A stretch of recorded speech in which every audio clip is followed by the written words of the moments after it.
And there's the sound of leaves and greenery rustling, and the scent of earth and water and green growing things. And for a few moments, that's all Xander can do is hear. Slowly, his vision starts to clear, adapt, whatever you want to call it.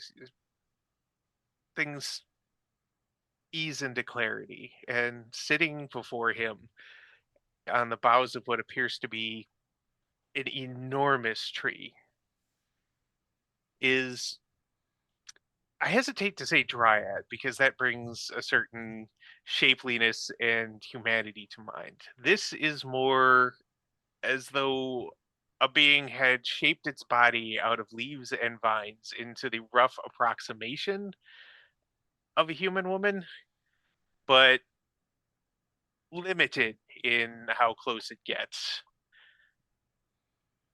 based on the material. Because, this isn't spreading vines, this is wrapped vines and curled vines. And uh, there are, where her eyes would normally be, it appears to be a pair of large, uh, juicy looking white grapes.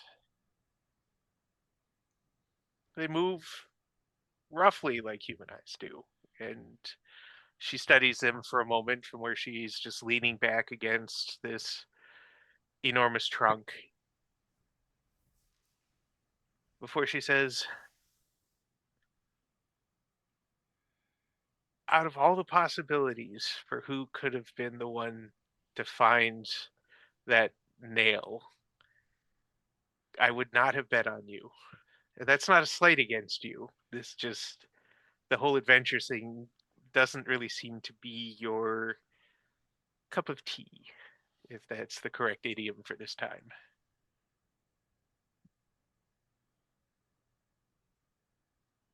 I mean, you'd be right that it's not really my cup of tea. How did you end up down there with them? Everybody else seemed or felt a little adventure-ish. I suppose the idea of adventures for this time. Um, did were you kidnapped? I mean, the closest to kidnapped would be being told by a talking mushroom to go to a bookstore, and then being told by the person at the bookstore that I'm supposed to be doing a thing. Wow. So kind Well, of. well, that definitely sounds like fate dipping their fingers into your pool there, as it were, and moving things around. Especially as mushrooms normally don't talk. For all that they're very colony based, they're not really a chatty bunch. So that must have been an extraordinary situation. It was also very delicious. You ate the mushroom that talked to you? Yes, I wasn't gonna let it go to waste. No, no, no, no. That explains some things actually to me, about the nature of your uh, sort of bonding with the God Spike that was there. 'Cause that's kind of how we ended up here. The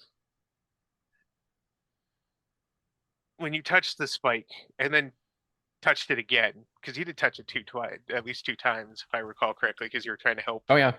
Yeah, yeah. When you touched the spike and then touched it again, there's a little bit of transference there because you are some part of you, that little spark, and they reach out and just kind of tap your sternum, like right around the heart area. That little spark deep in you of the divine can't help but respond to an artifact that's so intrinsically tied to and powered by your pantheon, which I I'm understanding that you just found out about very Yes. recently. Yes. Okay. Okay. And your sister knew and just told you because there didn't seem to really be any choice, if I'm reading your memories correctly. There was definitely some coercion, but not by Okay. me. Oh, okay. Well, actually, it probably would have been a little better if it had come from you, but you can't have everything. Some things just take time. You got to let it grow a little bit, water it from time to time, and then sometimes it'll flower. Other times, you got to wait a little bit longer. Yeah. And sometimes, if they're left too long unattended, they wither and die. In Or this they take case, over. or they take over. That's also often the case. But to your nature, given who your mother is, and therefore given who your grandmother is, we were presented with a unique opportunity when you touched the god spike and sort of woke things up temporarily.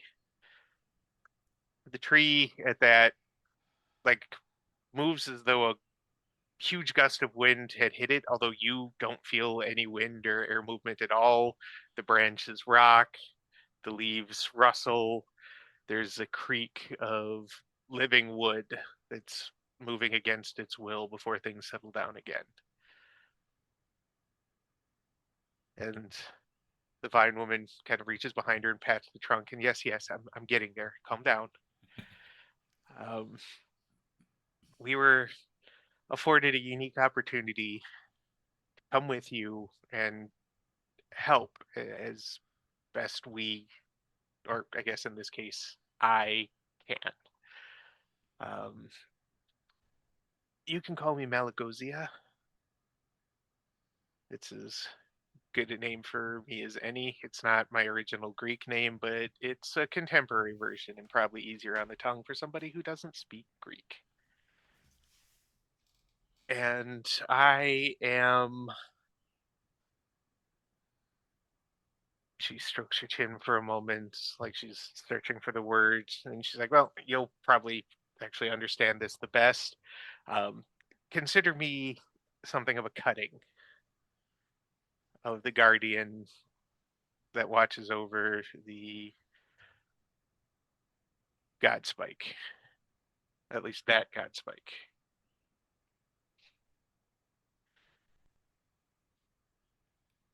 Now, obviously, being just a bit of vine wrapped around your bicep, right now what I can do is a little limited, but I can offer you counsel, and over time, especially as you gain power, I will also gain power and be able to do more.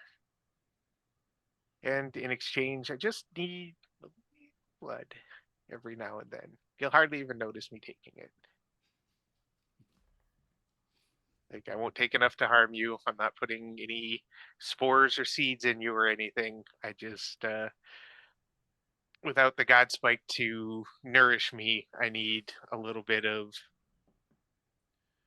to siphon off just a little bit of that divine nature of your vital fluids. Amazingly, you wouldn't be the first plant of mine to want blood. You're just the first to ask for mine. Okay, well, you know what? Actually, I can see that blood can actually be a really good, actually really good for compost, among other things. Especially like arid plants that don't really like water so much. Need something a little bit more. A little bit more vital. Yeah, yeah. Nope, I can understand that. So that does actually make it easier. You seem like uh, you're kind of used to it at this point, and that will be helpful. Of course, that's most of the reason that I could come with you in the first place. Uh, and what I can tell you, I don't know a lot about the other god spikes. I was planted and grown specifically to guard the one that the rest of me is still guarding. But what I do know is that a similar binding can take place if someone with the right bloodline is the one to, uh, well, to bond with, the first one to actually touch and wake it up. So that's as much as a warning as it is a little notice of, hey, could be power, could be a curse, could be something in between.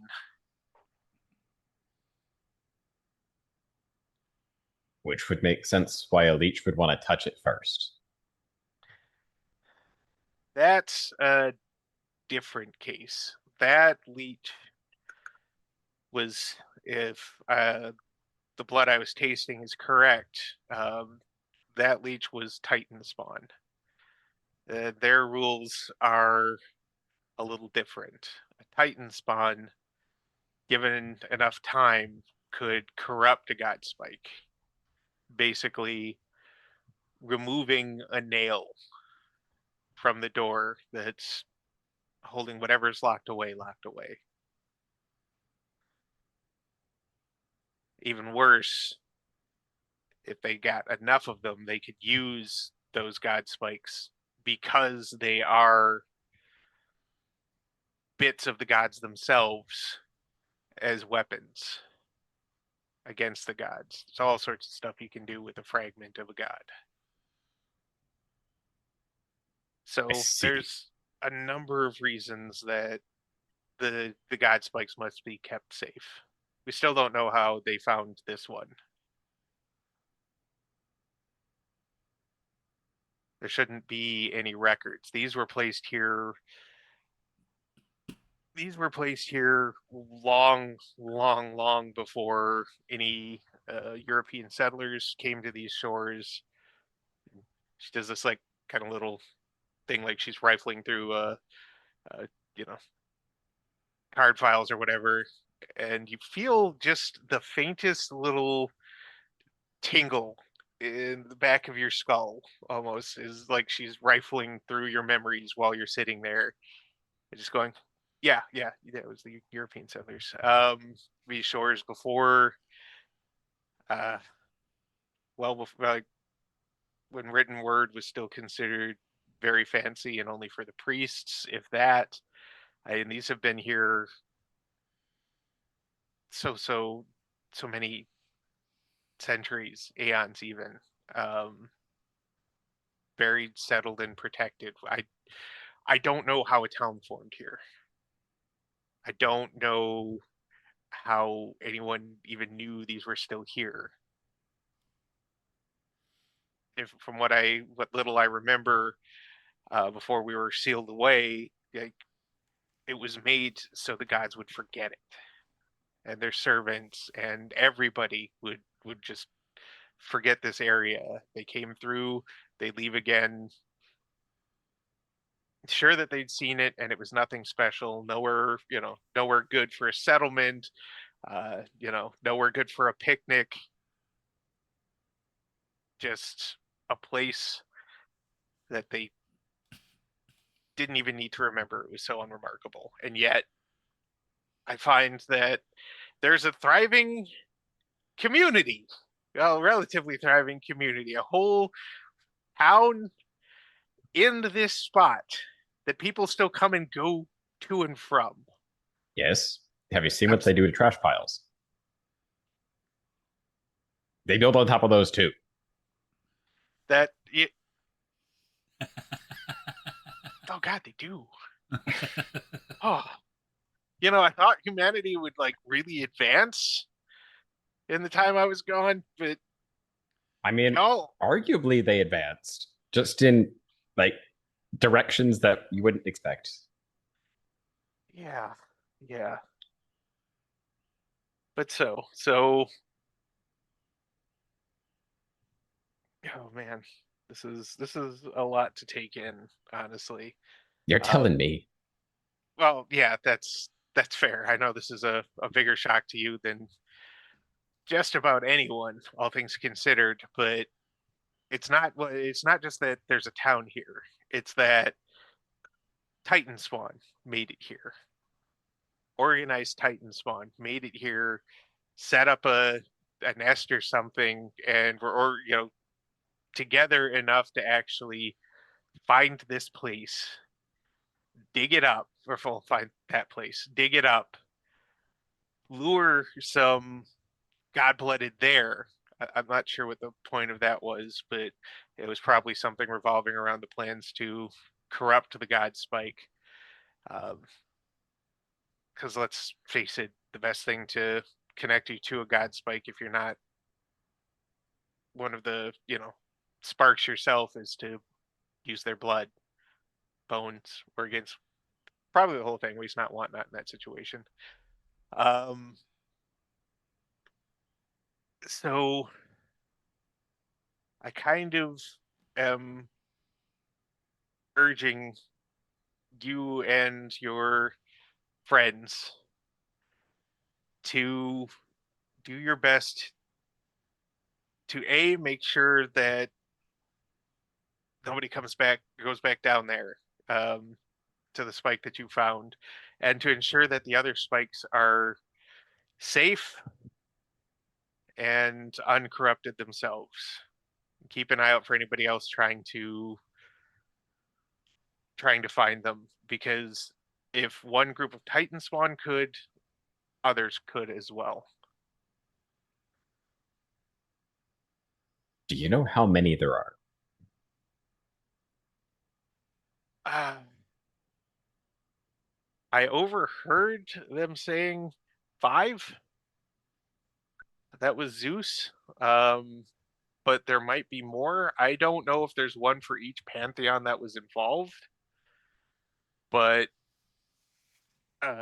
like some of the other pantheons aren't quite as, I don't know, prominent is the right word, but weren't quite as powerful, but still, important.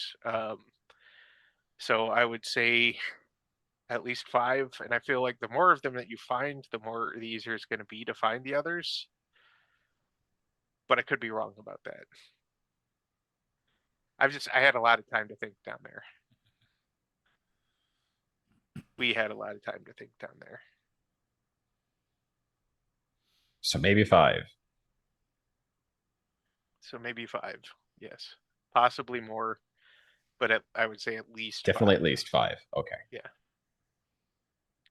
Zeus seemed very annoyed that there had to be so many, and that each pantheon seemed to want to have their own. Although honestly, I think that was more because it meant he couldn't mingle as much with some of the other pantheons and hit on other people's wives. Um, Zeus has always kind of been Zeus. Yeah, he also really seemed to bug the guy down in the baths. Oh, Bob? Yeah. Yeah, yeah. I don't know why Bob is down there, um, honestly, but I know Zeus was really, really happy about being able to put Bob down there. Bob went down there. He was installed, as it were, around the same time I was. And as far as I know, he wasn't always in the baths, unlike me, who was kind of grown specifically to guard the spike. Um, so, but I don't like. Zeus could be a little touchy, but Bob seems like the kind of guy who would get along with Zeus really well. And Dionysus, he'd be the guy just kind of hanging out, having a beer, shooting the shit. Um, so I don't know what he did.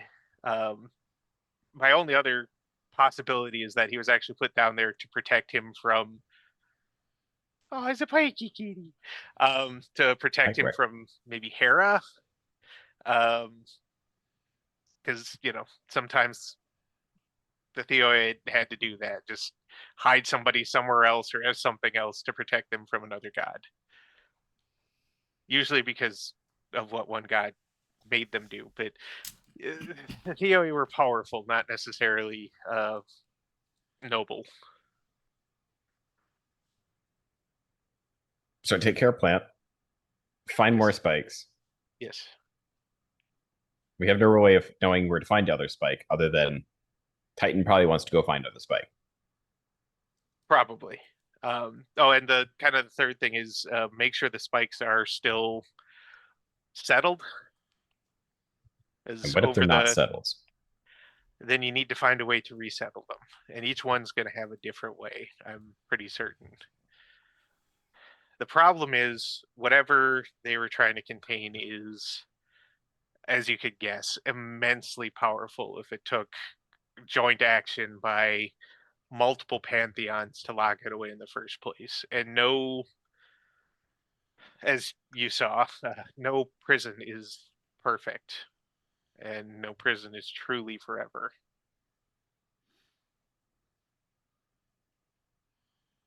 I mean, even Hmm. Sisyphus eventually got. See, the Sisyphus thing is funny. I heard about this one. The Sisyphus thing was funny. They didn't actually make that boulder in any way invulnerable. So eventually, he just wore it down to a pebble. And when it was about the grain of sand size, they just kind of said, "You know what? This is silly." And instead of giving him another rock, they just let him kind of go on. So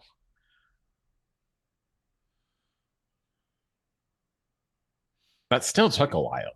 that's oh, it still took yeah a long, long while because that was a big rock. Oh, but imagine if it like eroded, not straight around, so it became an oval at one point. Oh my gosh. Yeah, yeah, there were some awkward phases from what I understand. Dionysus thought it was hilarious. I think I only heard about it because, well, I mean, he's always drunk, but I think he was extra drunk at that point while they were still building the god spike. At times it And I'm felt sure like Bob a watched it. probably, probably. Occasionally we'd send a vine in there and Bob would let us watch something with him. That's how we learned about how to throw up the crab. She does the little flex thing. He really likes Jersey Shore. It's kind of unhealthy.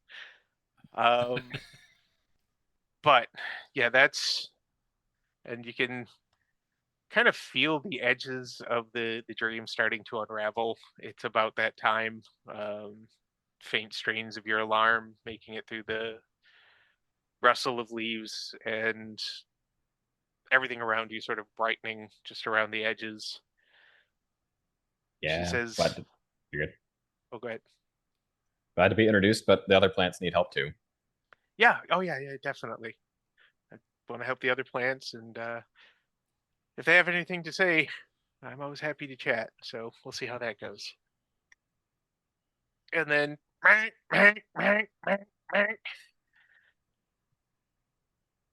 Yup. your alarm goes off, and the room is actually not very bright for all that it's morning. And there's just the band is still around your arm, still vibrant and green, just a band of vine that doesn't seem to have any sort of clasp or end to it, just around your bicep. And there's just a single grape hanging off a little stem, just waiting for you when you wake up.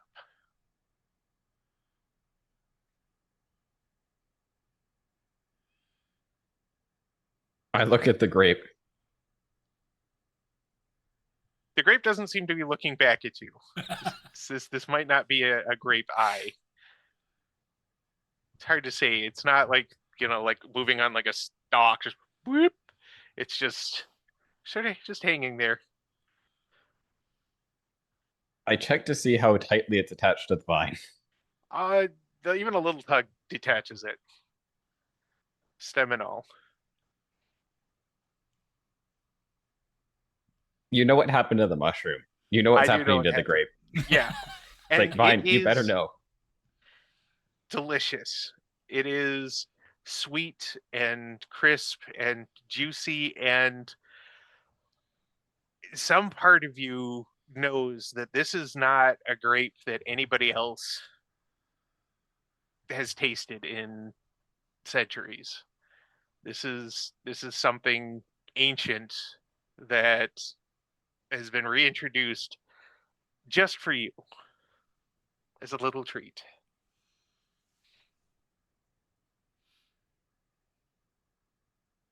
And that's it. There's no magical effect. It's just a tasty little grape and a little bit of natural sugar to start your day.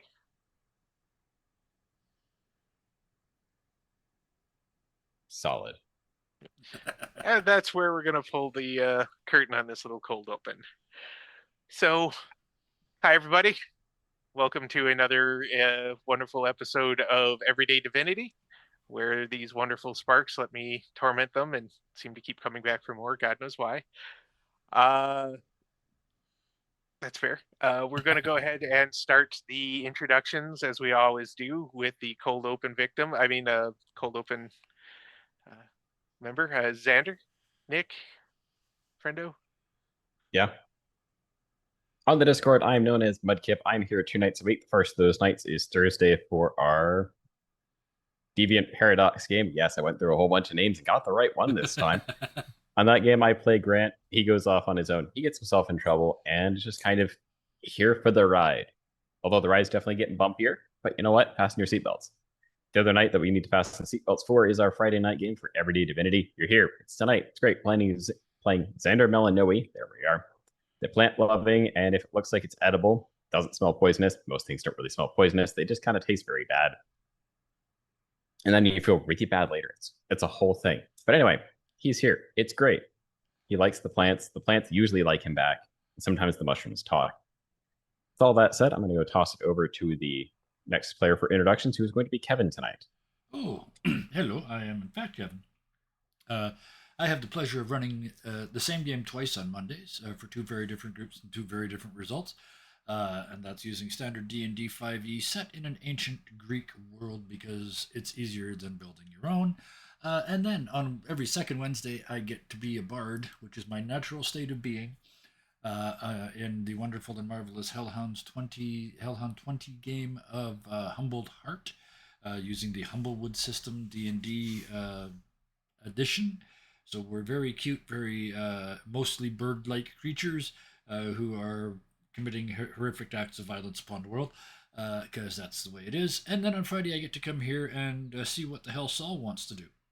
So, and with that, I will toss it over to probably our busiest player, playing Juliet for us tonight, Ren. Hi, I'm Ren. You found me. I am here on Monday in the Pandora's Gift Suncast as Xenon Alcides, Cleric of Nyx. Tuesdays in our Rise of the Temple game as Ish, one half of our Badass Twin Monks. Alternate Wednesdays as Trek, Big Ball of Anxiety and Therapy Friend. Thursdays, I play Nora Avalon in Deviant Paradox. What a joy. Also a joy, I am here today as Juliet Fairchild in the game you're watching now. Also, they light up the same part of my brain.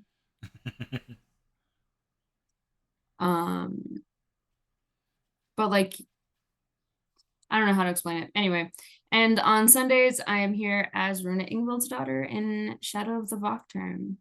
That is all from me, and I'm going to pass it on back over to our Weaver of Fate. All right, that's me, Pat Kyle. I'm a menace anywhere and everywhere all the time. You can find me in various game chats being a menace. You can find me on the Discord being a menace. You can find me in any game I'm in being a menace. Pretty much just menacing all around, although I think I peaked at menace with badges. We'll see. Other than that, we're going to go ahead and we'll get started with Juliet. Juliet, it's been a few days, and for all that you have kind of rediscovered, uh, to a degree, what you had or might have had with Alexandria, she has been busy and distant. And she's tried to make it clear that, she's got a business to save and restructure now that it's hers. But without even needing a role, given how close you are to her, you are pretty certain she's also trying to give you space to process everything. The idea that you might have or be a spark, the idea that she's the daughter of Hades and her brother is the son of Persephone, um, the leech people, really just kind of all of it, and give you time to really try and figure out how you I feel about it all. I think the fact that it a Titan did this to her, she has to wrap her head around that first. And Yeah, then everything else is like, oh yeah, that's believable. You know yeah, what? I guess yeah. that's life now. Well, Like it that's doesn't take entirely her fair. long to process because she's like, that doesn't seem far off. Like, Yeah. If I can get slapped by a Titan, then everything else is pretty easy to know that it could happen. Yeah. yeah. Like it's not huge and earth-shattering to her. Mhm. It's like a what? And then, oh, okay. Which is fair, but Alex has said she needs the space. She's Mm, stressed that she's not like you know trying to break up with you or whatever or sever your friendship. She needs time. Yeah, you're pretty certain, once again, kind of without a role because you know her this well, that she was also rattled by Zane's observation about all of the evictions for low income housing that might have come about because of some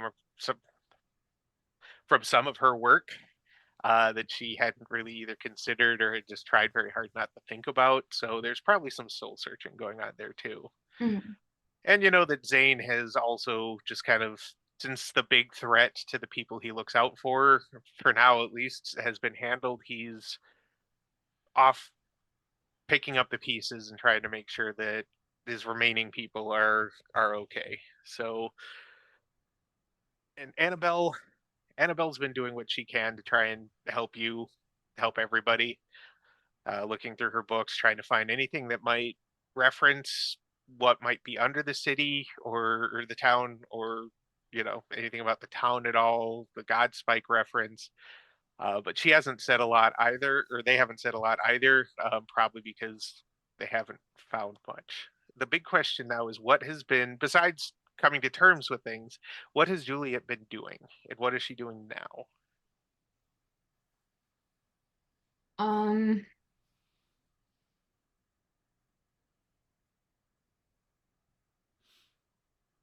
I think some of it's been like general maintenance because she's been away from her her place for a bit. She Yeah, was checking in on her shop because plants need to be watered. they do. Um, but I think because Alex wanted space, Juliet's been staying at her place. Yeah, that makes sense.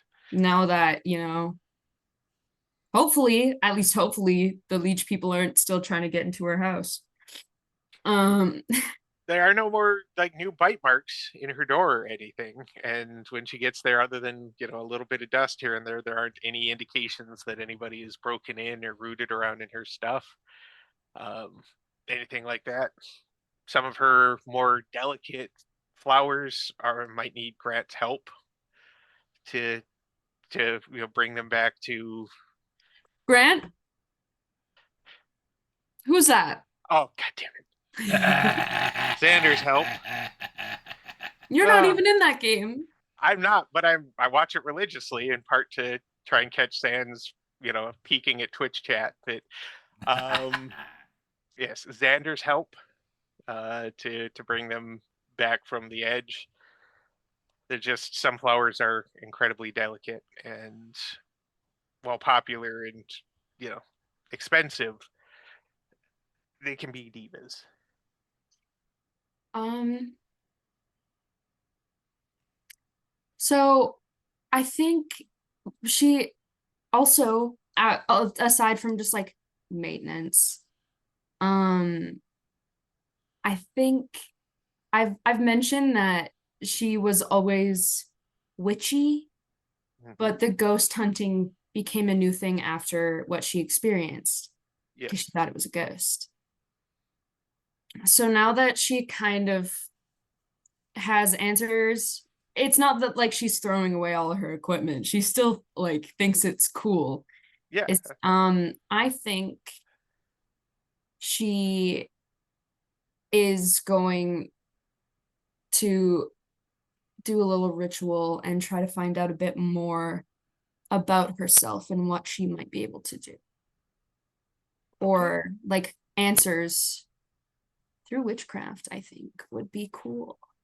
Yeah. Okay. Well, what sort of ritual is she doing? Is she doing throwing the runes? Is she magic 8 ball, tarot cards, chicken bones, reading the Mm, tea leaves, any something else?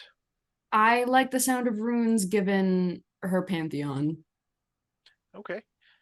Runes are a pretty common one. All right. So, what attribute and skill would she use? Well, occult for sure. Yeah. Um, and cunning. Cunning works. I can see it. So, yeah, give me the roll.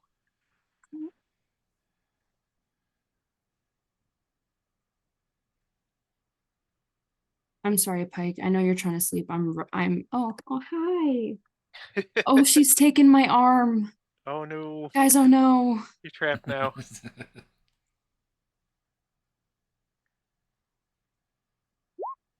2 successes. Hmm. All right. So, the runes are feeling a little stubborn today, but not so much that she's not getting answers, just more like maybe they're holding back or are being made to hold back. It's hard to say. The runes, in their own way, have always seemed alive and aware to a degree, but today they're sleepy. Today's just they're not feeling the vibe. But what she does get is that she is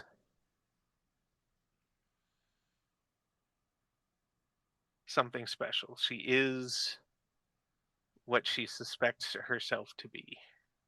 And she needs to trust in her intuition when it comes to that. Along with that is a sense of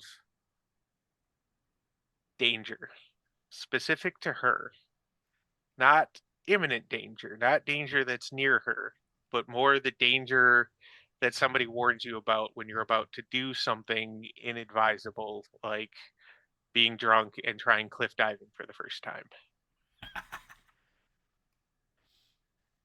All right. There's no specific point as to what the danger is, but the runes do seem to indicate that that danger is not of this world. The way the earth rune and the rune for spirit lay in the spread. And that's all you can really get, other than the memory rune is off by itself a little bit from where everything else fell. And you know it's the memory rune from the shape of the outer edge and when you flip it over, but it's face down. Hmm. And it's not clear what that says, but it is clear. Interesting. Gather more information and then check back, I guess. That That's a wasn't way to quite. do it. I will find it. I will find her. You, But that you will. is what she says as she kind of, takes in what she can.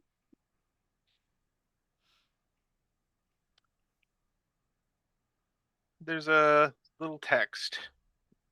sound, not Alex's sound, whatever that might be. I don't know if Juliet has set a specific sound for each of the people in the group, including Annabelle, or if it's all just the same generic text sound.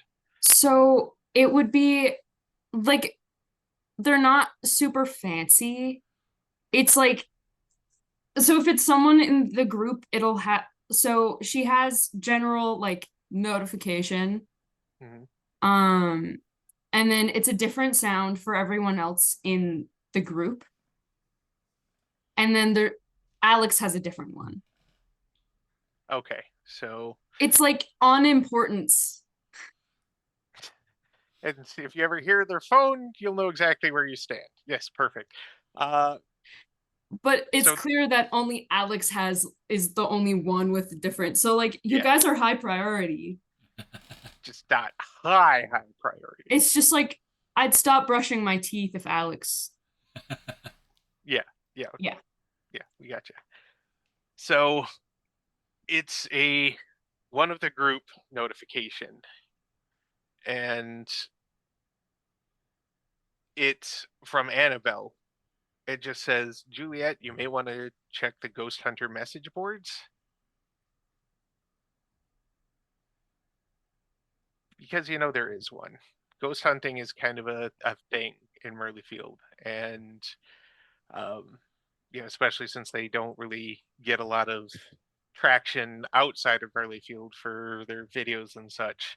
There's kind of a ground level, grassroots group for ghost hunters and cryptid hunters and lovers of the paranormal. She just sends back on it. She's gonna Right. go check. It's pretty clear what Annabelle's talking about. There's a couple of different recent posts about uh, ghost hunting groups that have gone missing, which doesn't tend to happen in Merlefield. It's they go to they like cycle through the old asylum, other place, this haunted house, that haunted house, this abandoned warehouse, and in the main, the worst thing people have to worry about is whether or not they got their tetanus shots recently. Um, well, and black mold, because you got to wear black mold everywhere. But uh, so far, two different groups have just completely vanished. And is there any indication of where they were going? Like specific, like they were going here and never came back. Yes, but they were different locations. One was going to the old Miller place in the hills, which is kind of a famous haunt. It's an old, just monstrosity of a house. It didn't make a lot of sense. A lot of money was spent on it, but not a lot of taste went into it, um, which can often be the case. The family who owned it, of course, and it usually happens, and this is kind of why it was known as a place that could be haunted. There was a whole unfortunate, torture, murder, suicide thing for a fairly sizable family. And the usual, whispers that were never proven of cannibalism, incest, all the things that a crazy family in the hills is usually accused of or suspected of being involved in. The last the last living member died in the sanatorium, as people generally prefer to call it. When they're doing videos and such, they like to say insane asylum or other things because that really catches the viewer a little more. But more polite society calls it the sanatorium, which is also condemned, and that's where the other group was going. And each of the groups were the first group. They were just one guy and his friends with cell phone cameras. They were not considered serious. They were really more, they considered themselves more urban explorers who were willing to find ghosts than actual ghost hunters. And that was Extreme Mike, who was not very extreme. Mike was Mike was not very athletic, but he was trying. You had to give him that. And the other team was the Solarium 3. Nobody knows why they called themselves that. Solarium isn't really even ghostly, but they liked the way it sounded, and they've kind of got the more traditional setup with the cameraman, the semi-science uh, guy, Tim Matthews. He is the sort of the skeptic who would maintain the equipment but didn't really believe and was always looking for a way to explain away any readings. And then there was Jenny Harth, photobomb.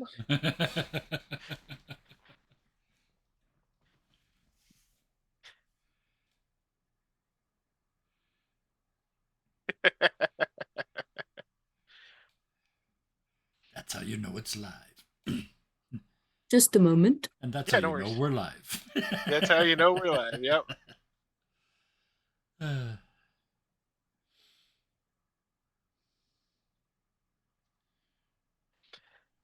right. And are either of these areas surrounded by woods at all?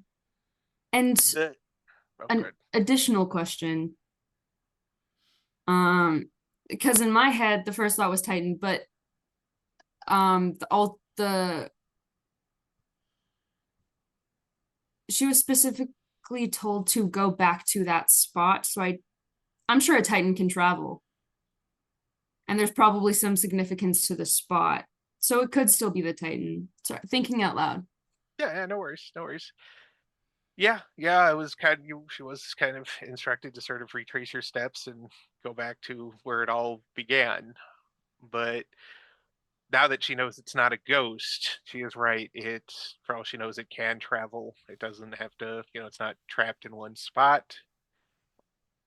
Maybe it eventually settles. It's hard to say when it comes to Titan spawn. And Annabelle's been researching what you could describe of it to her, but there's a lot of various amorphous horrors to go through For all sure. over the world. So, and stuff that the world never knew about and is better for it.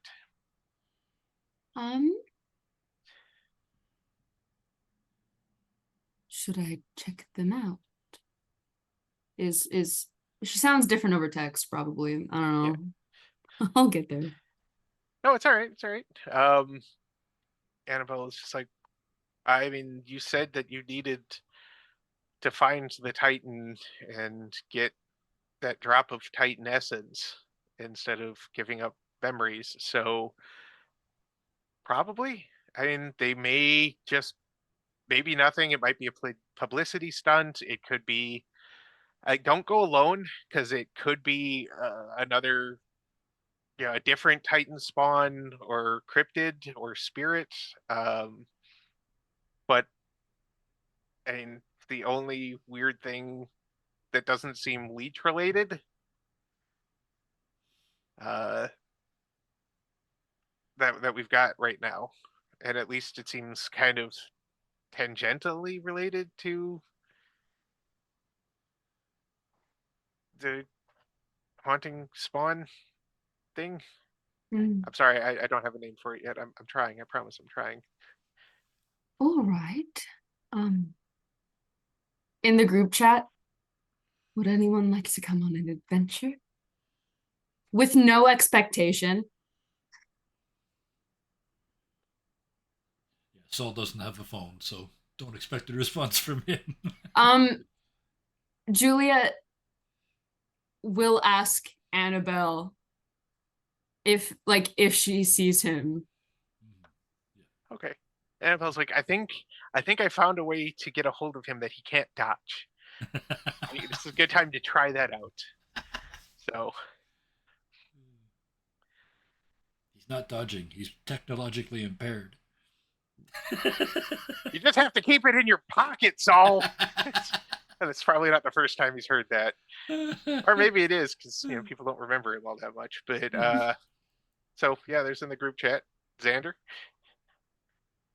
You replying? You don't have to. This is not the GM putting pressure on. I just want to feel out what's happening? It depends.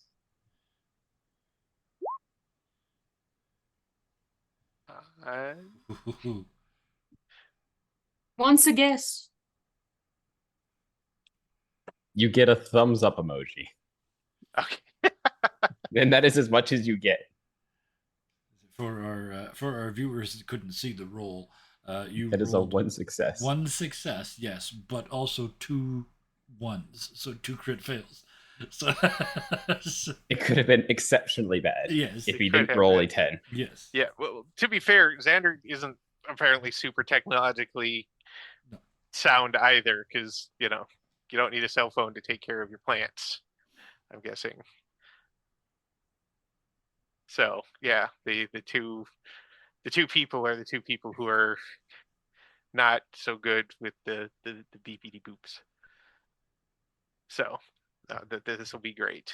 Are you telling them to meet anywhere specific or at a specific certain time? Mm. She's just gonna say to meet at the bookstore in like a couple hours. Okay. Give the others time to do anything they need to do. Okay. We do have a Perfect. precedent that Saul checks in multiple times a day with Juliet, so Yeah. But Annabelle still or gets not to try Juliet, something. Annabelle. That's it. Yeah. Okay. Yep. Annabelle, I'll be right back. go for it.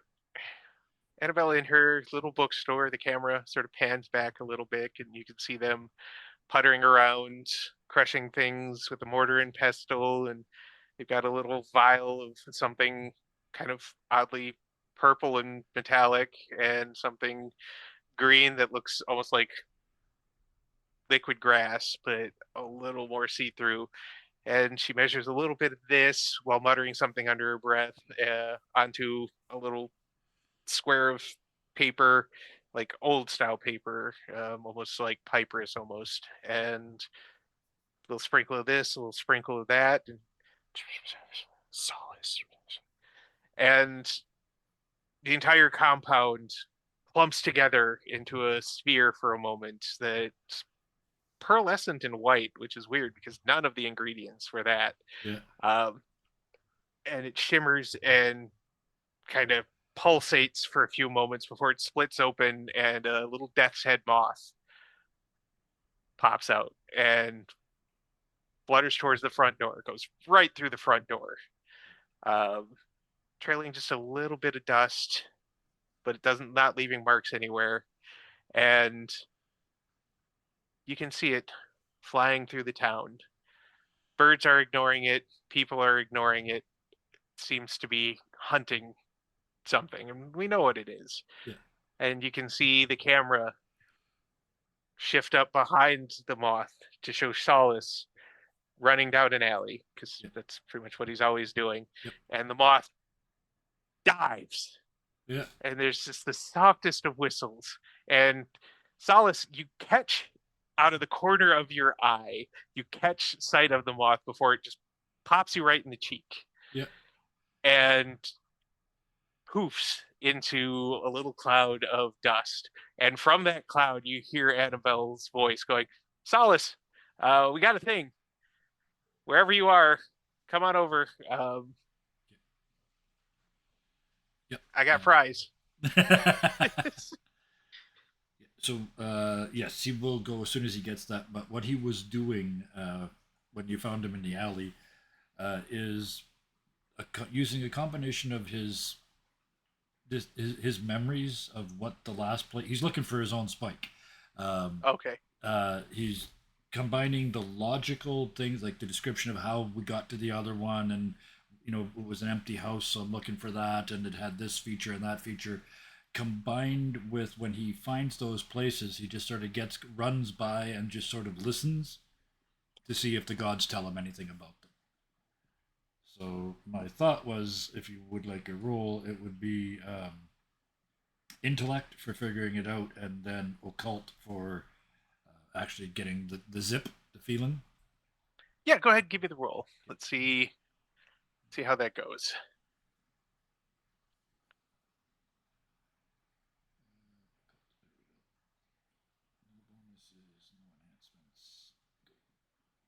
3 successes. 3 successes. Very nice. Very nice.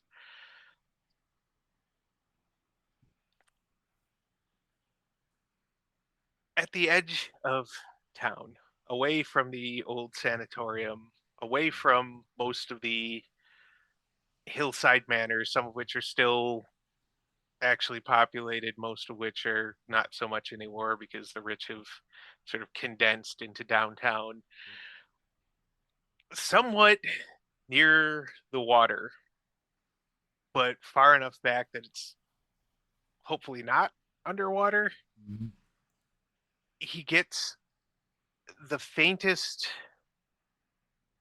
tug or tingle, like incredibly weak magnets being near each other. It's not, if he wasn't concentrating so hard on it, it's not something he even would have normally noticed. And I like the idea that that moment is when he gets the message. Yep. He So he stops. kind He's of like, "Oh, there's something here." Honk. place marks it, and then yeah, got to come Yep. back and check this place out.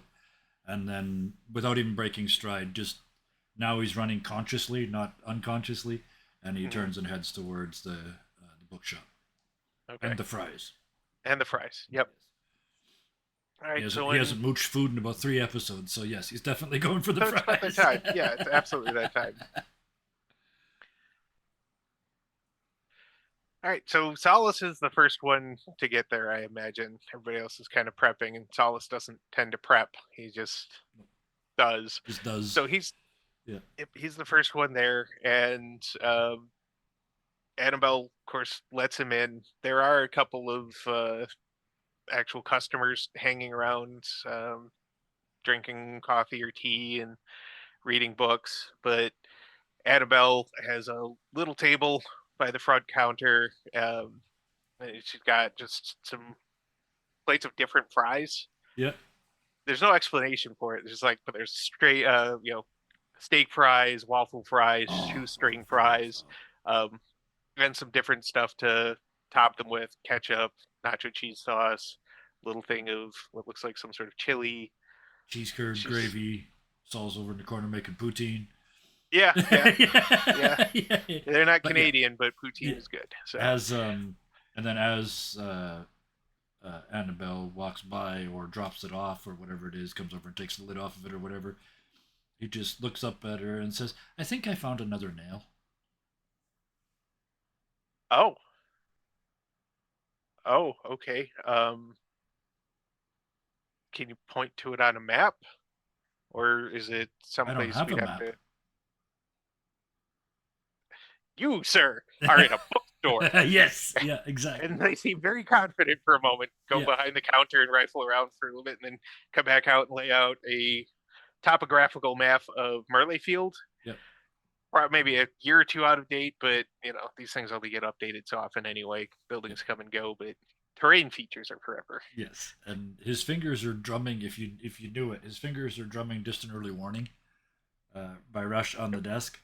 And yeah, and when she puts the map down, he points where it was. Says, I think it's there. I don't know if it's mine though." Huh. And she kind of looks at it and Did you know we has a each little. got one? Xander found his. I did not know that you each got one. I don't like the idea of there being that many. Or maybe that many is good because it's harder to. Uh, There's only 5 of us. Five's not that many. He doesn't know what Xander was told. This is just what he was told that Yeah, this wasn't yep. his spikes. The rest of it, he's just drawn conclusions from the thin air. Oh, yeah. And she's like, huh. No, that would make sense though. All right. Well, there's nothing actually over there except some caves that are pretty boring. Like nobody even bothers to do any spelunking or cave exploring over there. The last cave I was in was full of giant slugs, but we flooded them. So he kind of like he's not quite sure if this is a thumbs up moment, but he's gonna try. Uh, Yeah. Annabelle will thumbs up with him. Why not? Slugs. leeches. Either way. Huh. Okay. Well, we'll have to check that out too. But maybe when we can get everybody together. Why did you call me? As Juliet texted to say that there was an adventure and something they needed to look into that was related to each kind of like, all of this. Okay. Uh, That moth was really cool. yeah, that it worked. It got well, obviously it worked. Right It in the got you, face. but Yeah. didn't tell it to hit you in the face. I was All right, running. I'll look into this. Okay, that could be it. But just in case, I'll look into the spell. I don't want it to accidentally like blind you and send you into traffic. Oh, the fluff one all in my nose. Oh, don't worry, it's hypoallergenic. Um, right, and Juliet and Xander can show up whenever they're likely going An to. Like inordinate amount of fries later. Xander, Saul's in a bit of a carb coma. Yeah. Well, I mean, he runs all day. You could use the calories. He could. I think I feel Julia. like somehow we both arrive about the same time. Mm-hmm. It's like the Saul arrived early. We're arriving at the designated time. Oh, yeah. Mm-hmm. If anything, I think Juliet would tend to arrive at least 5 minutes early. And I think it's fair to say Saul doesn't have a watch. Yeah, so Saul is like, oh, I guess it's time. Yeah, it's time. That's. And I guess that would so mean Xander also thought to come 5 minutes early. I showed up whenever the sun said it's probably about time. Oh, yes. Yep. That works. And by then, pretty much all the other customers have left. Annabelle's more just kind of cleaning things up, making sure Saul doesn't need anything, putting stuff away, straightening books, and the usual. Juliet would quickly make a poutine before everything gets packed up. Yeah. It doesn't look like Annabelle's going to pack it up quite yet. Just, everything else, because she's holding it mostly for you guys. And she's like, I was experimenting. So what's this adventure, Juliet? Did you find something on the boards? Yes, two adventuring parties went, well, ghost hunting parties went missing.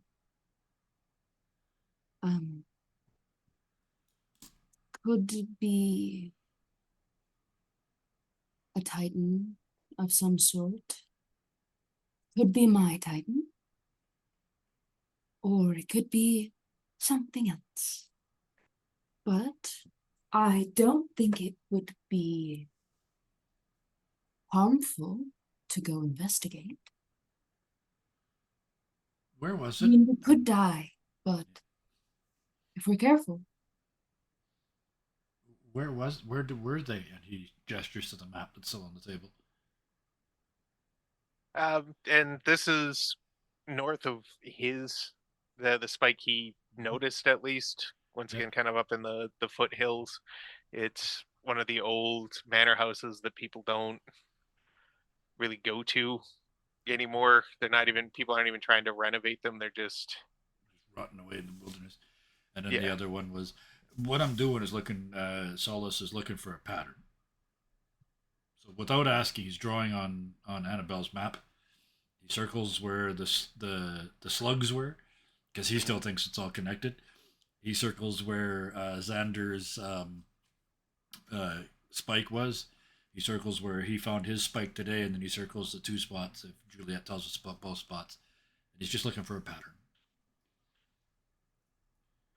There doesn't, at least from only the things he's trying to put together, there's only 4 points, but it's not a shape so far, at least. It's not a straight line. Yeah. Straight line or anything. It's the rhombus of confusion. Yes. With this. So and I was like, huh. Weird thing is, I'm not even sure why I told you to check the boards. I just felt like you should. Fate, maybe. It's Do you okay. believe in fate, Annabelle? I didn't used to.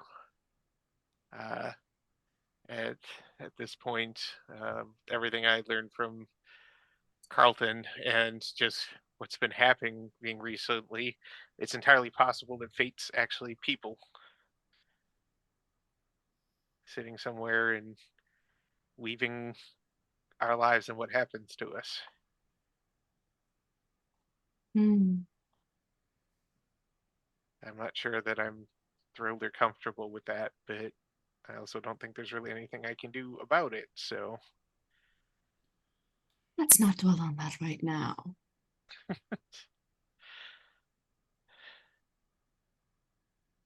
so did you said one was at the old or one of the old haunted places in the hills? Did you say the other was at the old sanatorium? Yes. Okay. Uh, I don't know what those two things have to do with each other, other than a lot of people who came from some of the old families. So each of the old families had generally had at least one or two people who ended up in the sanatorium over time, and most of them did not come back out again. But that's a lot of different families. And it's not like they, Annabelle's like it's at least according to the official histories, it's not like they were all murdered or disappeared mysteriously. They just couldn't be helped in a way that would let them be released back into society. Perhaps this is where we find a connection. Or no. Maybe. All the places were abandoned. Maybe that's important, or maybe they just want to hide. They also might have left some really weird stuff behind. Also, potentially that, yeah. Yeah. So, which one were you going to go to first, the house or the sanitarium? The sanitarium's more or less in town, right? Yeah, it's like right at the Right at the edge, town has yeah. actually grown around it more, Okay. almost like you know, a pocket around something that the rest of the town doesn't really want to interact with. But nobody's ever seriously put forth any sort of effort to get it torn down or renovated or anything. It's like they just It's don't just want to think there. about it. Yeah. Yeah. It's just part of the town. What time of day is it? At this point, I would say it's probably mid-afternoon. Well, actually, given everything, maybe getting closer to early evening. That's what I was thinking. So maybe we go to the sanitarium just because it's closer.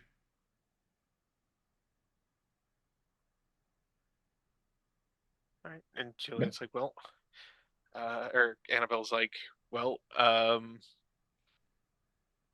can do a few things. Hold on. And she goes or they go into the back and come back out with some of those like brick flashlights, the one with the handle and Okay, then yeah. the battery brick and Oh, the the big big thing. ass battery with the two springs on the top. Yeah. Yep, yep. And Fuck technology. We're going 1970s tech. right. Uh, some ropes, some of the chemical lights, uh, a little bar of iron, like cold iron. She's like, this is actually cold forged iron. So it might help, it might not. Another thing of Morton salt, uh, rod of rowan wood. Once again, just about yay long, not anything big. Like I don't, since we don't know if it's actually a ghost or another cryptid or a hoax or something else entirely. Titan spawn. Do you want weapons? No. Might as well. Okay. What do you want? I cleaned all the salt off that mace that I loaned you that you brought back to me. I'll take it. Okay. She goes back and they I come back didn't with get the chance to use it. ah. Liquor got away. I'll just Well, take the stick and I take the rowan wood Rod. And one other thing, and they go back and they come back with a little stack of papers. The paper's a little crinkly and a little see-through, almost like rice paper. But like these are some just basic wording runes. You can put them down and they'll stick surprisingly well for all that the paper itself isn't sticky. They're not going to ward off anything big, but they can help protect you from minor psychic influences and things like that. So I don't have any like the only set of night vision goggles I had, Colton took with him and never brought back. So yeah, I don't think we want to be there after dark anyway. yeah, probably not. I mean, Might up not until be the best idea. You could trip yeah, on something and hurt yourself. up until now, it hasn't been a huge problem. And in fact, most of the various ghost hunters and urban explorers and such who've gone have done it at night just to make it more dramatic. Yep.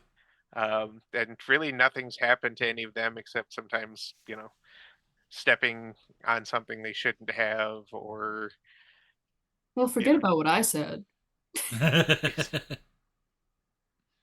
But things may have changed too because Mhm. nobody's vanished before. So But if um, people are vanishing, it might not be the best idea. it might not be the best idea anymore.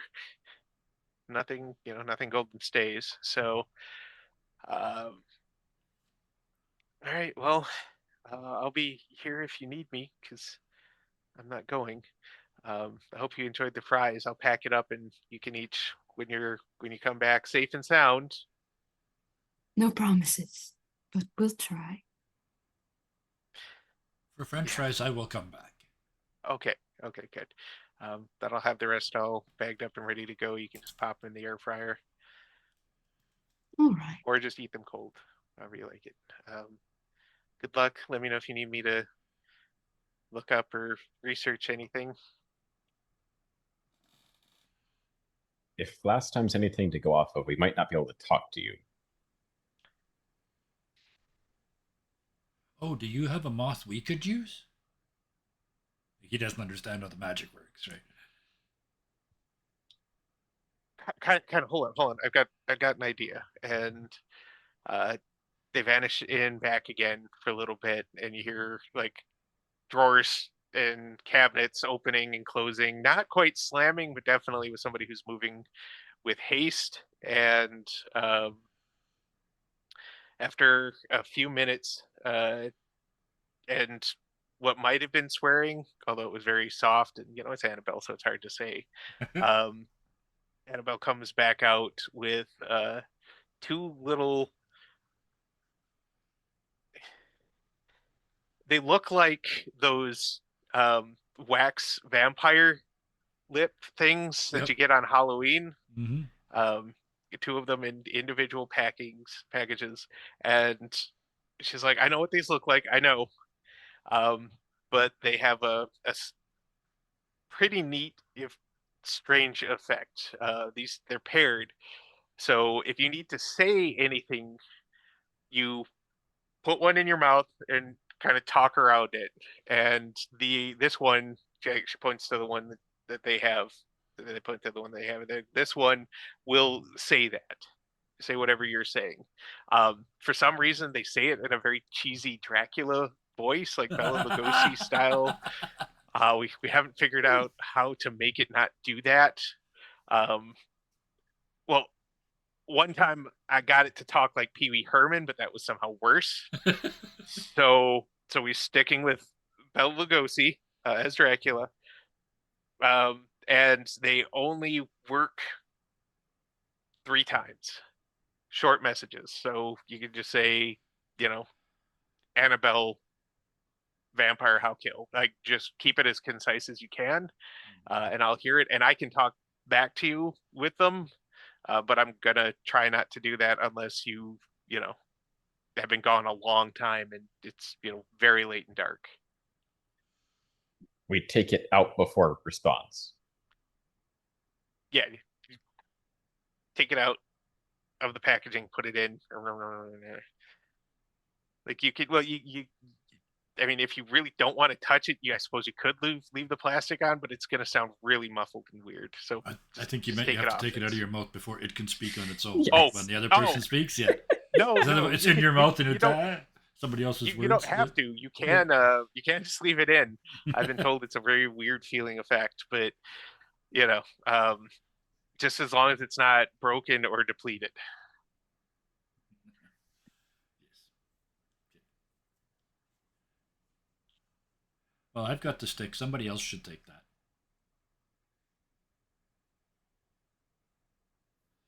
I'll take it.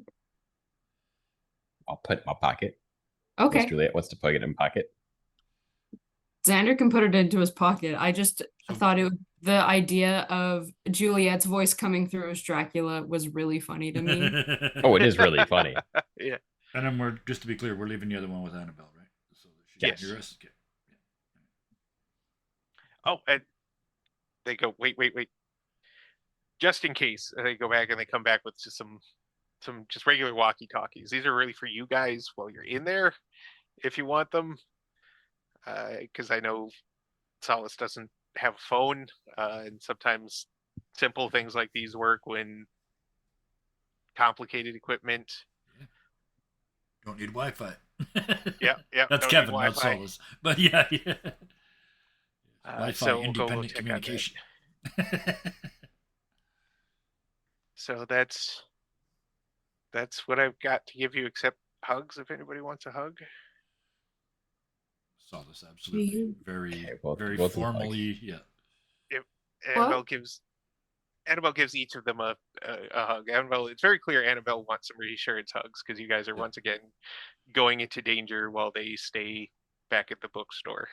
Yeah. And everybody gets the same sort of tight, I'm wearing a big squishy sweater style librarian While they're hugs. hugging, Juliet was like, if you wanted a hug, you could have just asked. Why was that kind of British? I don't know. I just thought maybe you wouldn't want to hug me, but thank you for the hugs. Good luck. Stacy. You do. As they're going out to do the dangerous thing. Yeah. Yep. And so, is Saul running, or is he getting in somebody's car? I was gonna stay with them until we get there, and then Okay. None of them have a car. Oh shit! None of them do have a car. Right. Oh yeah, because we abandoned. We're the Yeah, yeah. walking gang. Yeah. Oh well, actually, well, that realization. there's probably a Toyota Annabelle will Corolla offer around here to- somewhere.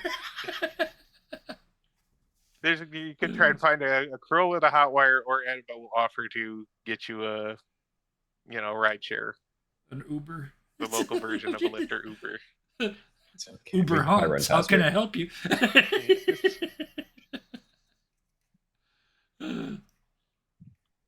So, yeah, There'll be a bit of a walk otherwise, and you didn't want to be there past dark.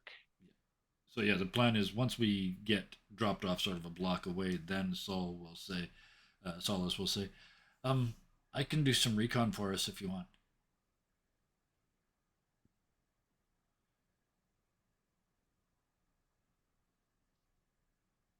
Mm. And he grins like he's been waiting for this moment his whole life, and he says, fast as fast can be, no one can catch me. All right. Not even sure where that's from. Speedy Gonzalez, isn't it? I don't think so. I Right. think it's the tortoise and the hare. I think, in which case he's doomed. But either way, so yes, with that he will take off at a fair jog, and he's just going to run sort of inside the fence and run around the facility once. He's just looking for obvious stuff like fires, light sources. He's basically looking to see if there's people there. That's all he's worried about from outside. He's not even going to need a roll for this. there is a kind of beat up dark blue panel van Mm-hmm. parked out behind the sanatorium. When it gets around to that part of it, it's inside the walls. Okay. Even though the gates look like they're locked, chain shut and padlocked, Mhm. for the most part. Saul himself had to go over, Yeah. which isn't terribly hard for Saul. No, Not once he's again, already not something I'm in. going to Yeah. make a roll. So Yeah, he's already inside the yep. compound, so he doesn't have to worry about open that gate doesn't bug him at a deep metaphysical level because it's still locked because he came over it, so he's been through that. Yeah. But the van with all those locked doors, that's got to be checked out. So he will actually stop running and come up. I mean, if it's got back windows, I'll go look through those. If not, he's going to go look right through the windshield. It His does have back self windows, trust but is they're heavily crazy. tinted. Okay. So yeah, he does the Uh, boop over to the back windows, and if he can't see into those, then he'll go around the side and try and look in, and then finally right through the front windows if he has to, if that's the only thing that's not tinted. all three give him, with varying levels of opacity, give him the same view. It looks like uh, almost stereotypically like what you would expect a ghost hunter's van to look like. There's sort of pegboard on one wall with little hooks for equipment, Yeah.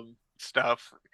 There's a little on the other side across from the pegboard. There's like a little, like almost running board or table in the wall that folds up or down. Right now it's folded up. Yep. There's no, that looks like there's, place for a laptop and other peripherals there, and some fold away stools, bunch of papers. There's a couple of takeaway cups and a bag for Whataburger bag, because somehow Whataburger managed to make it here. For sure. Yeah. Um, crumpled up, and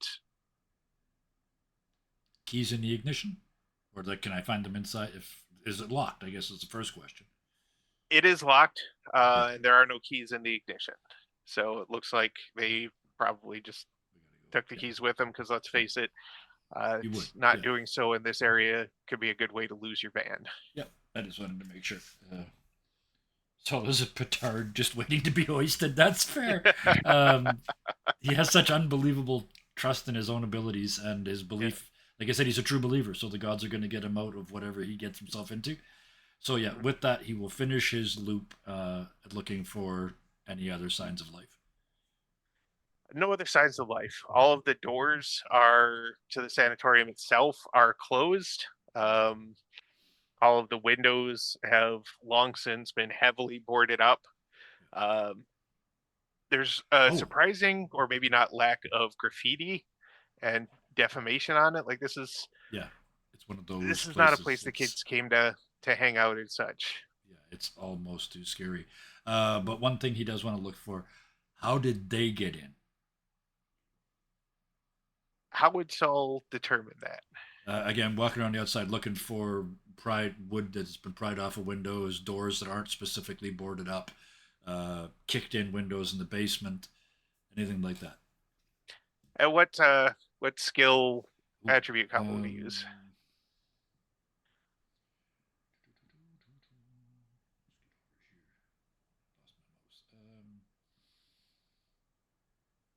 Probably just. I'm thinking just straight intellect. I can't see any of the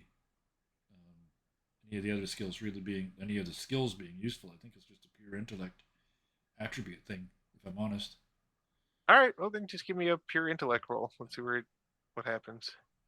I'll combine it with athletics or academics because you have to do something in academics. Does he have any got a zero. subterfuge? Oh yes. He's looking for something hidden. That's fair. Yeah. Okay. So. Okay. Yeah, I like that. You're a very nice GM. I'll take it. so subterfuge and intellect. Well, there has to be a balance for all the horrors. That's bluffing, so that doesn't give me a thing. 1. Oof. All right, so it looks like it's hard. It takes some searching, and by this time, Xander and Juliet are at the gate to the grounds. But just as he's about to give up, he notices that one of the side doors looks like it's been closed a long time, but down along the jamb and the edge of the door, unlike the others, there's not any sort of accumulation Yeah. of dust and grime. And when he tests it, there's just a soft click, and it starts to swing open. And he mutters a little prayer to what he's now referring to as Papa Legba. That's one of the many names of his god. Yep. Pushes the door open and says, "Well, I've opened it for you, Father. I'll be back to go through it in a minute. I have to get my friends." And buggers off to go get Xander and Juliet. How tall is the fencing gate? I'd say about 7 foot tall. It's a little spiky on top. Allgate. Well, it's That's for not a bad. sanitarium, so it's got to keep the crazy people in, right? Yeah. Yeah. I mean, Xander's more than happy to go over. Well, if you go around the back, they got the van in somehow. So, cause I tell them all about the van and the door that I found. If you go around the back, they got the van in somehow. So there's probably an open gate back there. Oh no, it was padlocked, but they were inside. Either way, they got the van in somehow. So As they're heading back and like ongoing, Juliet is looking for signs of death.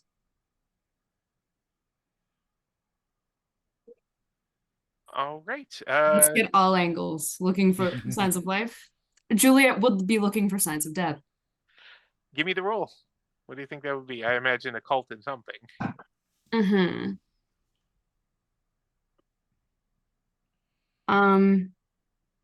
Feel like because it's what I've been using for it this whole time, think occult and cunning. Yeah, that would Unless do you it. have any other ideas for me. No, coordinate cutting would work pretty well. She's trying to suss out something that's normally fairly elusive until you're right on top of it. How how do we feel about me using not afraid of the occult? Kind of looking for Oh, death. yeah, you're looking for death, so I'd say that would be appropriate in this situation.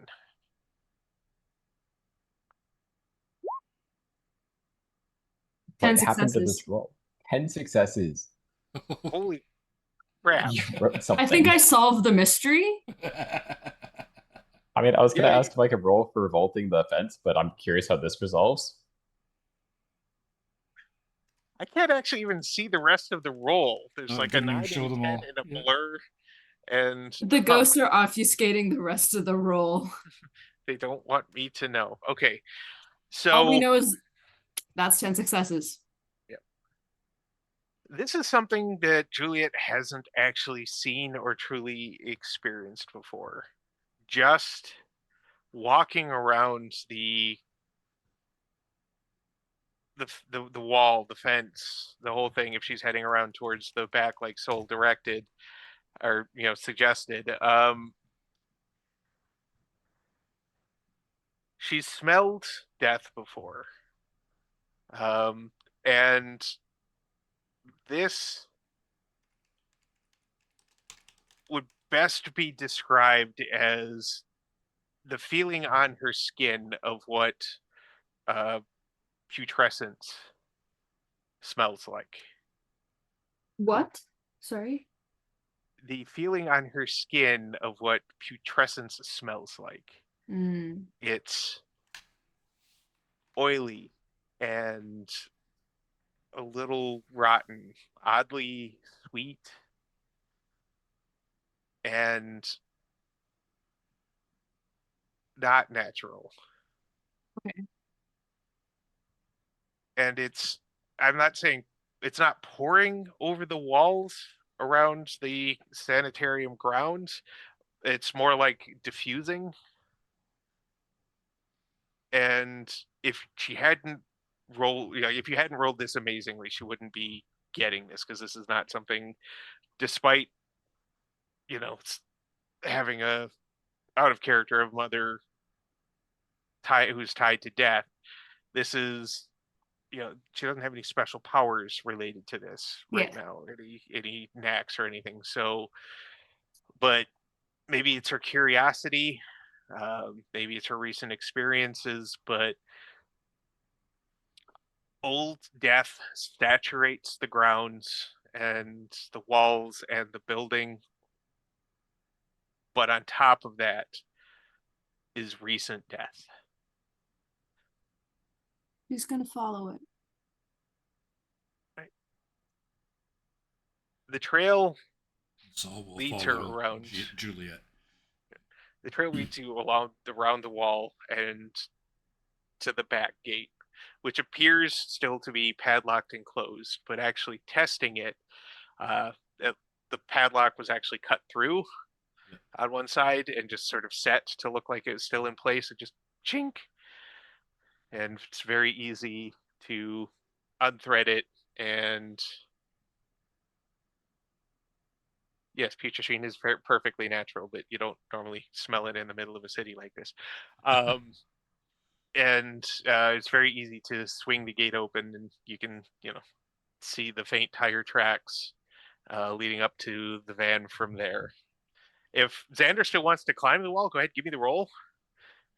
If he just follows around and is like, oh, no, this is easier. Kind of Like depends on every how comedy hardcore movie he's in the training. 80s, he struggles his way over the wall, drops to the ground for the rest of us to walk through the door right behind him. Yep. For 4 successes. 4 successes. Oh yeah, We're easily. rolling You're And it so also well, it's broke. screwing up the template on the game. Huh. Have to try and figure that out later if that's even something I could fix. But we're still getting the actual results, so good enough. And yeah, Xander just much like Saul, just there are enough little handholds and broken bits of the wall and everything. It's really meant to keep in, not so much to keep out, and is just up and over pretty quickly. The spikes go like that towards the middle, not like that towards the world. Yeah. Yep, Yeah. exactly. And on the other side, the grounds themselves are a little overgrown. Um, not as wild as you think it might be, even though this place has been closed for at least a decade. Um, and was barely in use and barely funded for a decade before that. Um, there's trees and what used to probably be sculpted calming topiary. Um, but now there's also a lot of weeds. There's, obvious birds' nests and possibly some burrows for city-bound animals. Although Xander, would know just from his nature stuff. Even though animals aren't his focus, he knows enough to see that these haven't actually been populated. These nests and burrows don't look like they've actually been used for a couple years at least. At some point, animals just stopped coming around here. And he can easily find the van and Saul and Juliet by wandering just around towards the back where he knew And once we're she all went. together, I'll take them to that door. Yeah. And like, Saul saw, it's a multi-story building, big, square, not pretty, not meant to be anything except a place to hold people. Institutional. That's the Institutional, word. very Yeah. institutional. Yeah, they Yeah. didn't try and pretty this place up and make it seem like some sort of spa or anything like that. To make it seem like maybe it's not as bad as it could be, and you're actually sending your troubled cousin on a comfortable vacation. No, this place was meant to hold people, try things to maybe fix them, Yeah. and but mostly hold them. That sort of And could have been a jail look, yeah, given yeah, how and focused it is. Yeah. that misery and curdled madness and desperation and negativity have soaked into the walls. You don't have to be psychic or have any specific powers to feel it once you step through that the one door that seems to be leading in. And you can see, if you look, pretty clear footprints leading from the van to this door. But you don't actually see any coming back out again, at least not any recent. But with all that negativity, Solus steps back, lights one of his little cheroots, has one pull off of it, carefully holds it in his mouth. He's a runner, so he can hold it for ages. Knocks the heater off and puts it back, and then takes out his rum, and with the lungs still full of smoke, has a mouthful of rum, holds up his lighter, and so the smoky, fiery blast of the rum and the cigar smoke just sort of billows out in front of him for a second. He looks at the other two and kind of wipes his mouth and says, "It's a blessing, don't worry." And then he just pulls open the door and steps in. You're weird. I like you. I know, So- thanks. We also would kind of like, we at least would know that this place wasn't here based on what we've been told, correct? What do you mean? So it's like when all of these places were built, so either between Annabelle or on the previous kind of going down, we know that Oh. the sanatorium wasn't here when it was like, if we're looking for a nail, the sanatorium wouldn't have been here. No, Yeah. it wouldn't have been a sanatorium thing as far as you can tell. The sanatorium is more about finding an alternate way to reseal the Theoid God spike that you found. Yeah, we're hunting titans. Yeah. The good news, Also, We seem- thinking, sorry. we're looking for a basement. Okay, you're good. That interaction between Juliet and Solace, I remembered that Juliet stands at about 6 feet, Saul's 5 foot fuck all. five- Yeah, yeah. a whole 12 inches The there. whole head. Yeah, yeah. He comes up to your chin.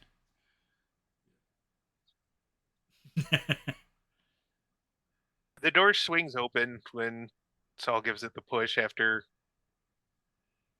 kind of trying to set it on fire, but not exactly. It was a blessing. I assure you, it was a blessing. If anything lit on fire, that was part of the blessing. I bless you with arson. Uh. The door swings open, and the inside is, at least the first floor, is a little brighter than possibly you would have expected. The windows are, from the outside, it was hard to kind of tell that they were windows because of all the grime, and it looks like they had been even painted over in spots and growing ivy. But inside, they seem to magnify the light from the outside, and they show you the corpse of what was once a fairly sizable and well organized, almost severe uh, reception area. You brought, it's pretty clear that you brought your unfortunate relative or spouse or what have you in the back. So, it wasn't clear. You got them here in this little talked off side area and admitted, so nobody heard the screaming and the pleading and the "I'm not crazy, don't do this." Yeah. And it was probably a very efficient process.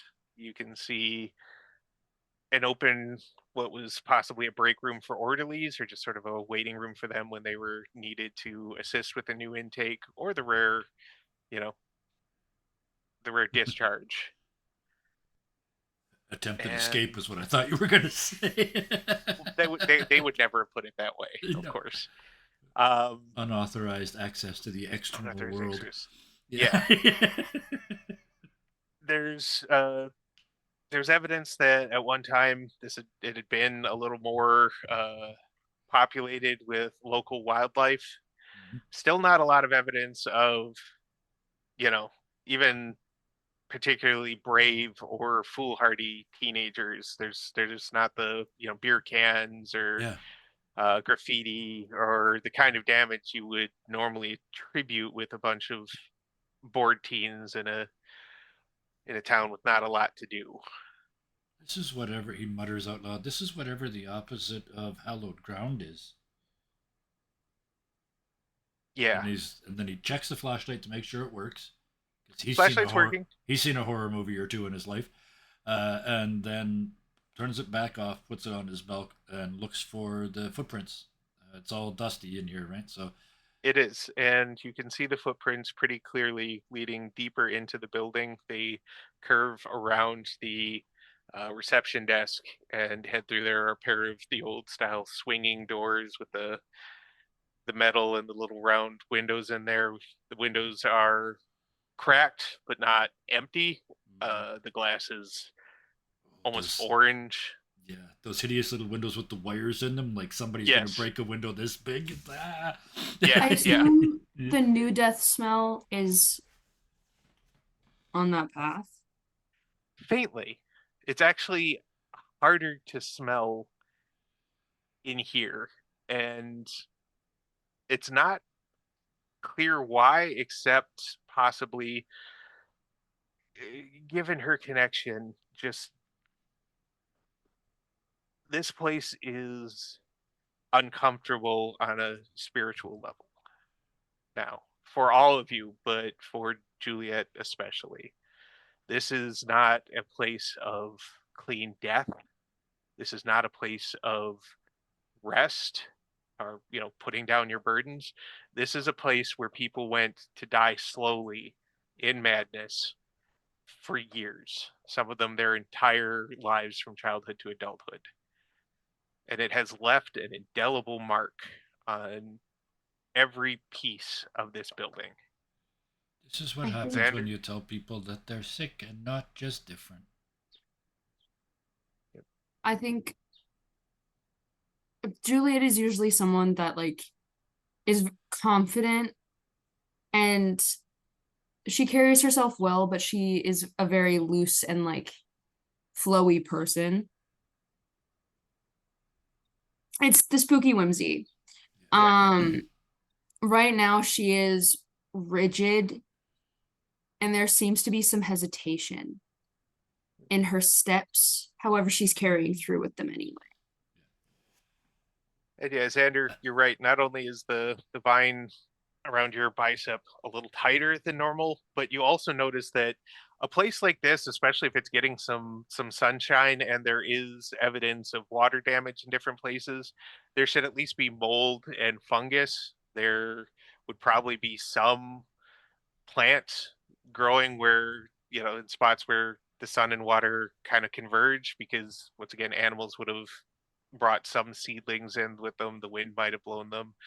For as boarded as up as a place like this is, it would not be immune to nature before whatever drove everything off. And there's nothing. There's not a speck of mold. There's no mushrooms of any kind, no slime molds, no little dandelions or grass or briars or anything growing in here that he can see or sense.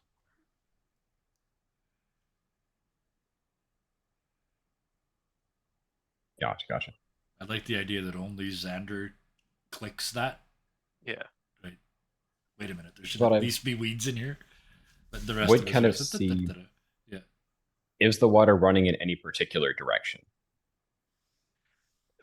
Down right now. The water damage that's coming through is like from leaks in the ceiling and the roof Yeah. that are coming down between the walls and such. So it's discoloration on the walls, peeling wallpaper or kind of distorted, warped wood or plaster, Okay. discolorations. So it's very clear to him that this would be in other circumstances this would be a thriving biome of some sort, and it's not. So it's like this place should be active enough as far as nature goes that this should be wanting to fall down, but this place is holding strong. Yes. He's also trying to see like there might be like a drain or something that the water's getting pushed towards because he's still kind of seeing, is there a sub level? There's no drain that he can see, but the Okay. water isn't pooling a lot on the floors, so it's definitely still some of it's washing out on the floors, but most of it is still going down somewhere. So it's kind of going under the floorboards to somewhere Yes, or just into the earth if there's just dirt beneath. one of those two. Yeah, it's not spreading and pooling. There aren't like wide discolorations or warping on the floors themselves, just on the walls a little bit along the floorboards, the running boards there, and then the water's going somewhere else. Solace in a weirdly confident way. I mean, again, he's a true believer that we can't fail, right? There's Mhm. the thought of failure doesn't even enter his mind. Walks open to the double doors and opens both of them, like does the doctor entering thing, like right to the middle, not slamming them against the wall, but enough for him to walk through and then take a step through, but hold them like behind me with my hands so the others can still see me, and then just see what I can see down that hall. And if you were really close, you'd hear him actually singing the lyrics to Closer to the Heart. I think Juliet's pretty close behind him. Yeah. What's revealed is a long but not endless hallway that goes deeper into the building. Tiled floors. At this point, there's a demarcation along the door where it goes to square, boring beige tiles. The walls are.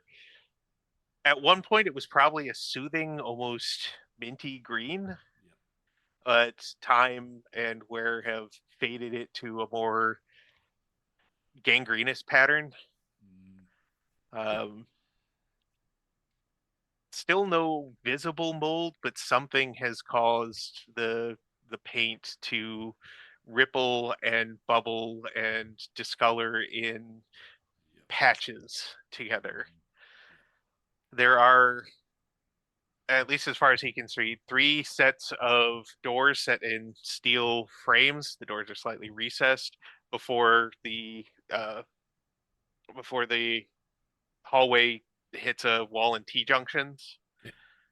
There are signs above each of the doors, like the little ones that sort of jut out from Yep. the wall, um, but you can't read what was on them.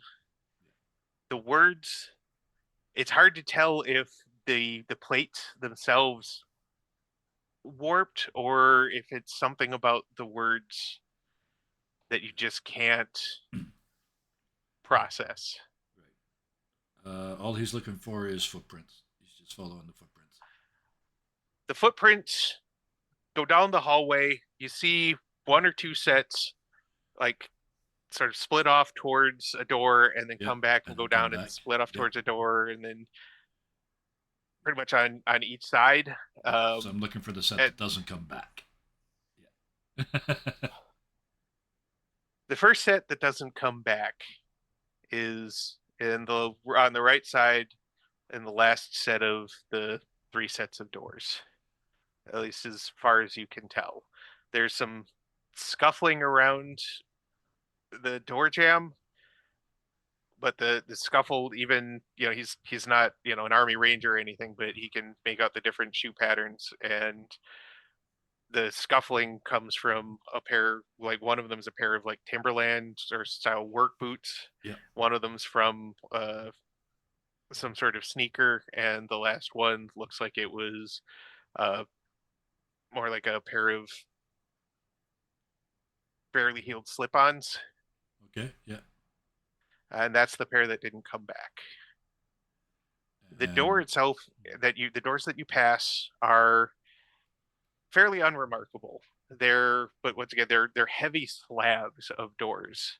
They've got the steel, the kind of patented patented steel plates with the lock yep. and the solid bar handle, and each one of them also has one of the square um, glass windows with the wire inside, the reinforced ones. Um, I don't know if you want to look at any of them or if Saul's just following his Go, quarry. yeah. My plan is to go to the door that has the footprints that don't come back. And while his plan is to look in the window, he can't, like, he's probably not even aware that one hand is dropped down and is kind of freezing, playing with the knob of the door. But he's looking through to see what's there, but completely unaware he is driven to open this door. So All right. depending on what he sees, he may give in to that or not. What he sees and what anybody who's looking over his shoulder sees, because it's pretty It's very easy, I low think, for shoulder. everybody to look over, Looking over his head. Yeah. looking over his head or his shoulder. What you see before you open the door is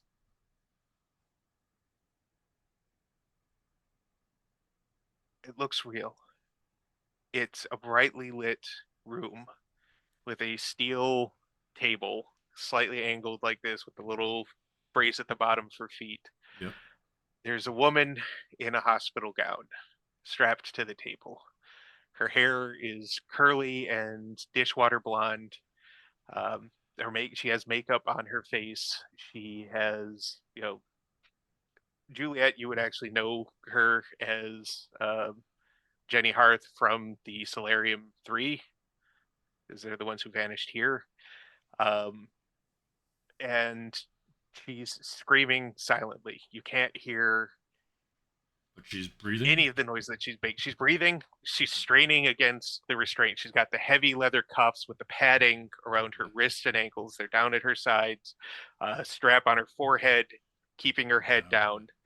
And standing to either side of her are figures in old style medical gowns, not the new stuff you see in the the medical dramas, where we're talking the old heavy white coats and the big, yep, and Okay. the big mask and everything. You can't actually make out any features for them. You know they're there. They have a head shape, they have a body shape, but something about them is indistinct, Hard to and see, yeah. they seem to be making notes on a clipboard while another one steps into frame Yep. with a rather large and very clean and bright bone saw. So this is nothing like how the leeches feed. Right? This is nothing like they how the just break leeches their feed. necks and take them away. So, Yep. And you said brightly lit. When Saul walked around the outside, there was no lights in this building. So it's Nope. this is anomalous. Then this does not This match with is what he saw outside. Okay. very anomalous. Like, it's got the bright halogen, Yeah, the big circle lights, like yeah. the big circle light, just brown. Mm-hmm. Juliet's taking a picture, but she. I'm trying to figure out if she is going to intervene.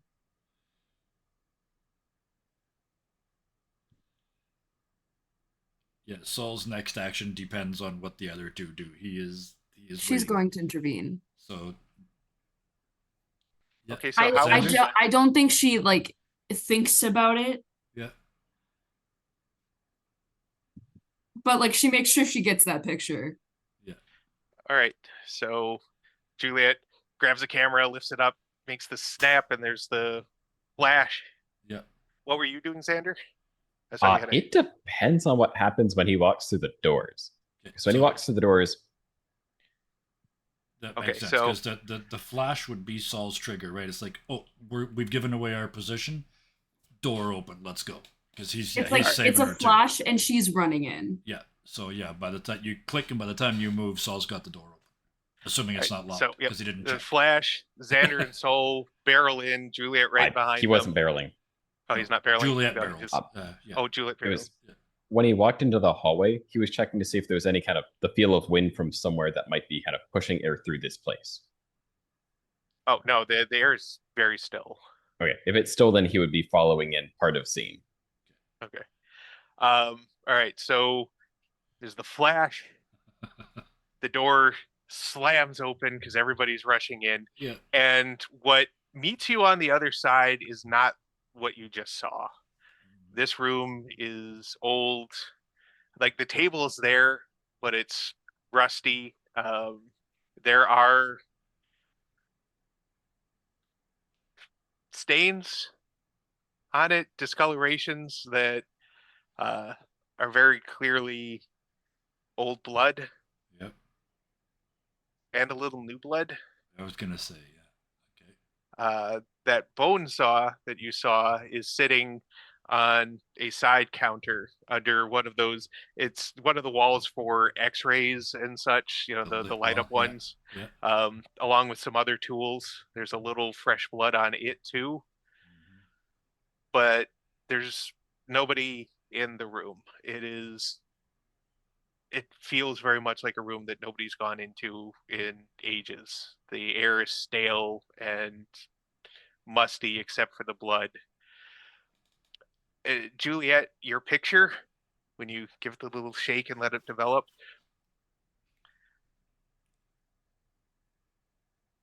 Miss Hearth and all three doctors are staring right at you in the picture.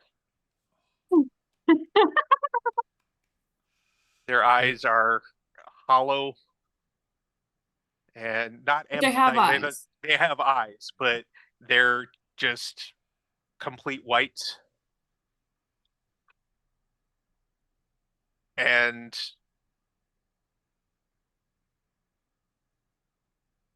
as you stare at it for a moment, blood starts to trickle from the top of the picture.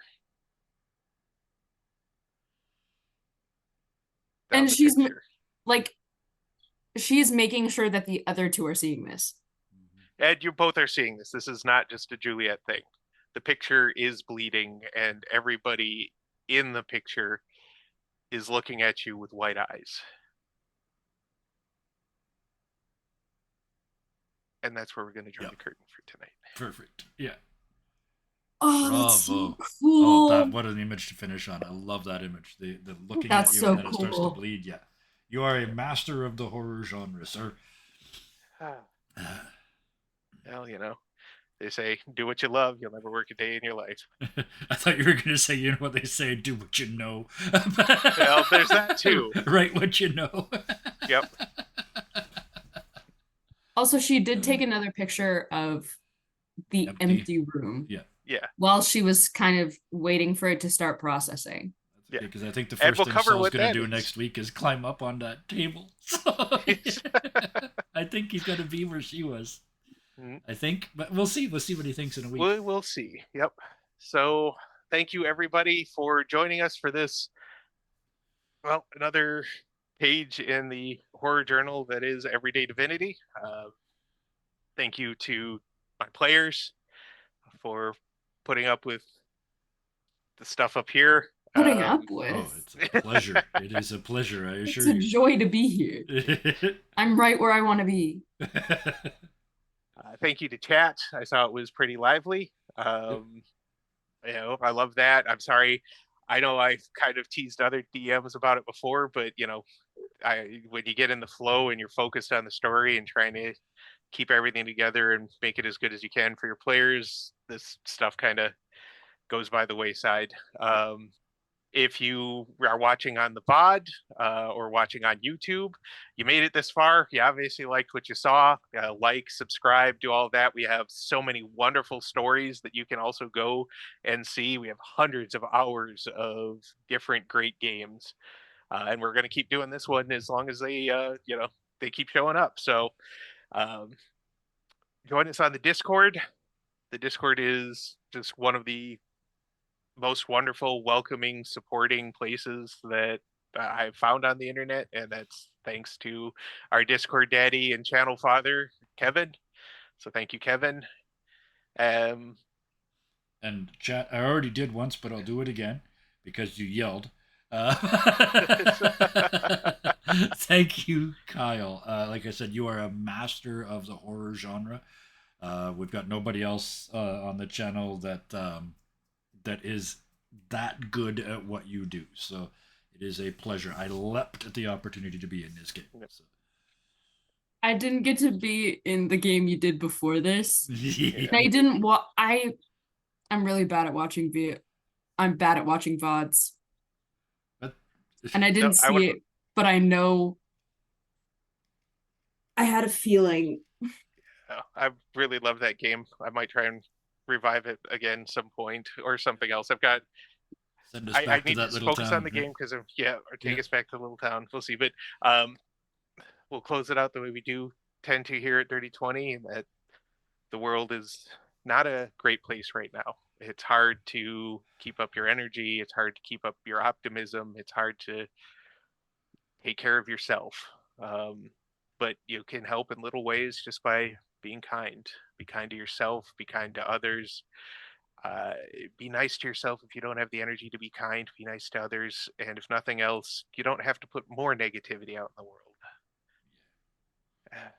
So with that, we'll see you next time. Thanks, everybody. Good night. Good night, everybody.